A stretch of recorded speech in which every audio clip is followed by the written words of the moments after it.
de bonnes choses qui s'annoncent là. Je vois qu'il y a mon gars Eric. Eric est en train de préparer son, son EP, son album, actually. Son album, Mo. Eric, son album Mo. Ça sort le 29 février, gars. Donc, j'espère que vous avez tout bloqué pour ce jour. Parce que Mo, voilà un autre artiste que je trouve qu'il mériterait d'être sur cette plateforme avec Loco. Tu vois, c'est vrai qu'ils ne sont pas forcément la même. C'est pas forcément le même genre musical. Parce que je trouve que Eric est un peu plus. Eric est un peu plus néo-moderne, genre, tu vois. Néo-soul, moderne, afro. Je sais pas comment le décrire parce que son style est juste unique, tu vois. Il est dans cette bulle de néo-soul Makossa, voilà. C'est comme ça qu'il décrit son style, néo-soul Makossa. Et ça se sent vraiment, tu vois. Il a vraiment ce côté unique qui le différencie vraiment de la compétition. Il n'a même pas, pour moi, il est in his own lane et, et voilà, quoi. Mais je pense que ça serait bien pour revenir au sujet de tout à l'heure, justement, de voir Loco, inviter ce genre d'artistes, gars. Invite les gars comme les Eric, mon frère, pour ton show. Moi, je trouve que ça a vraiment un bon look. Hein. Je sais pas pour vous, les gars, mais moi, je pense vraiment que ça sera un bon look. Et j'ai vraiment hâte. Moi, perso, j'ai vraiment hâte de voir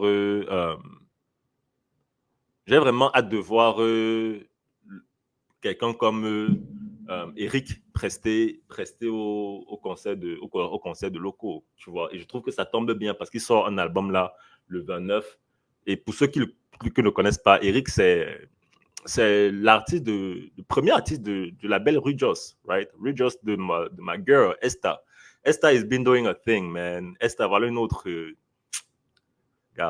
reine de la musique camerounaise, gars. C'est quelqu'un, elle fait tellement pour la musique camerounaise depuis tellement d'années, tu vois, que ce soit de la réalisation des clips, au projet, label, n'est-ce pas? Elle a travaillé avec Empire, tu vois, avec les Magasco, les Mimi, like, she's done it all, you know, she's done it all.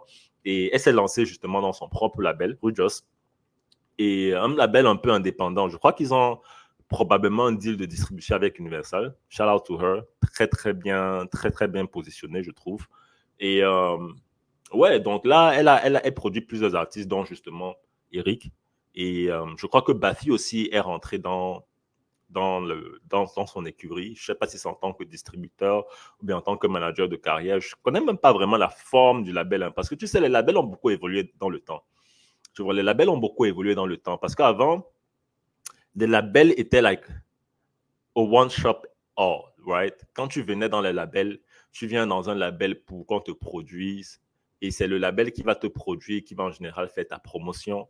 Et c'est le label qui va faire ta promotion, qui va en général te distribuer, tu vois. Donc, ce qui fait qu'en général, les labels de musique étaient un peu like a one shop all, right? Donc, tout se passait dans un label.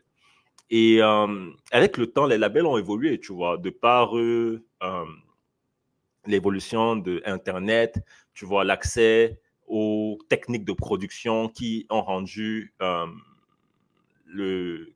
l'accès à cette industrie beaucoup plus accessible, n'est-ce pas? Tu vois, des artistes qui pouvaient maintenant produire un son de qualité dans leur chambre, tu vois. Ils n'avaient plus vraiment besoin de cette logistique en termes de studio qui était souvent le fer de lance de ces labels-là, tu vois. Donc, ils venaient te dire que nous, on a les derniers appareils, on a les derniers outils, on a les très bons ingénieurs, les très bons masters. Et voilà, quand on te garantit un travail de qualité et on va produire ton son pour le distribuer dans le monde parce que nous, voilà ce qu'on a déjà fait. On a travaillé Michael Jackson, on a travaillé Beyoncé et ainsi de suite. Donc, c'était un peu ça le modèle classique des anciens labels. Mais comme j'ai dit, avec le temps, les labels ont évolué. Les labels ont évolué justement et on a vu d'être des labels un peu plus spécialisés. Tu vois, on a vu des labels un peu plus spécialisés, souvent dans la distribution. Et on a vu des labels évoluer souvent dans la distribution. Et à travers justement, c'est pour ça que tu vas voir des labels qui vont naître tels que Believe, right? Believe qui a réussi à s'imposer vraiment comme un leader de ce type de label un peu New Generation qui est axé plus sur le côté qui est plus axé sur le côté distribution, tu vois. Eux, ils sont plus axés sur le côté distribution. Et moins sur le côté production. Donc, en général, eux, ce qu'ils vont faire, c'est que quand tu as un son, quand tu as un produit que tu veux promouvoir, tu viens les voir. Et contrairement à avant où il fallait qu'eux, ils te produisent, eux, tu viens avec le produit fini et ils travaillent avec toi justement pour la stratégie de promotion. Et ils peuvent travailler avec toi pour la stratégie de promotion ou pour, pour la stratégie de promotion ou simplement pour la distribution, tu vois. Donc, ils se positionnent en tant que distributeur et en tant que, tu vois, partenaire stratégique en termes de positionnement. Donc, dépendamment de ce pourquoi tu collabores avec eux, tu vois, ils vont te guider dans ce sens. Donc, on a vu des labels justement naître avec plusieurs directions différentes. Et c'est pour ça que c'est intéressant pour moi de voir Rujos, ce dont il est question à Rujos. Parce que je sais que Rujos, il faut dire qu'Estelle a un peu ce côté, elle a ce côté un peu free mind, indépendant, tu vois, où elle explore vraiment plusieurs, elle surfe un peu sur la nouvelle vague, tu vois, elle est très actuelle.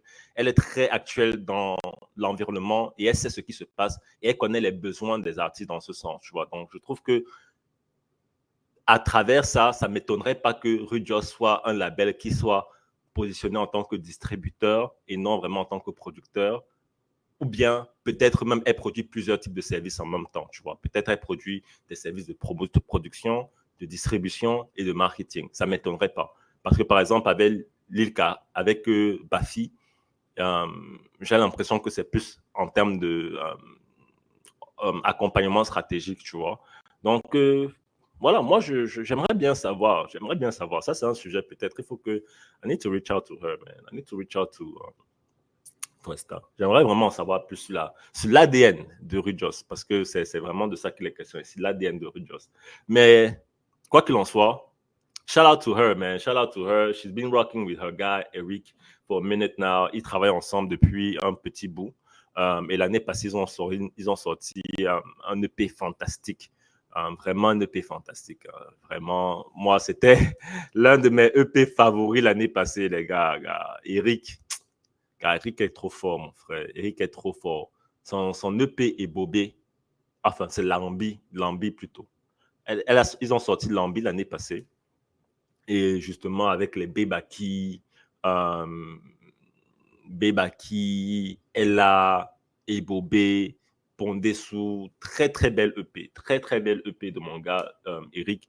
Et ça m'a vraiment mis l'eau à la bouche hein, pour ce nouveau projet-ci. Donc, j'ai hâte. La date est notée 29 février. Mo, the album.